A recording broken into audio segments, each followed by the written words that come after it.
साहिवाल से अहम खबर देंगे आपको। हड़प्पा T10 क्रिकेट टूर्नामेंट शानदार अंदाज में इख्तिताम पसीर, जहां रॉयल जिमखाना साहिवाल की टीम ने बेहतरीन खेल का मुजाहरा करते हुए ट्रॉफी अपने नाम कर ली। फाइनल मैच 110 एल और रॉयल जिमखाना साहिवाल के दरमियान खेला गया, जिसमें रॉयल जिमखाना ने शानदार फतेह हासिल की।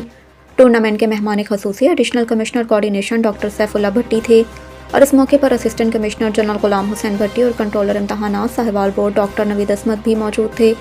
डॉक्टर सैफुल्लाह भट्टी ने खिलाड़ियों में इनामात तकसीम किए। कहा कि खेल नौजवानों को मनफी सरगर्मियों से बचाकर मुस्बत सोच, नज़्म व ज़ब्त और टीम वर्क को फ़रोग़ देते हैं।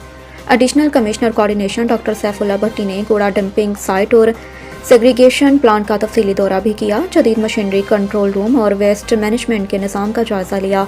कारकर्दगी पर इत्मीनान का इजहार किया। डॉक्टर सैफुल्लाह भट्टी ने अमले को हिदायत दी कि जदीद टेक्नोलॉजी के ज़रिए सफाई के निज़ाम को मज़ीद मौसर बनाया जाए ताकि शहर को साफ़ सुथरा और माहौल को आलूदगी से पाक रखा जा सके।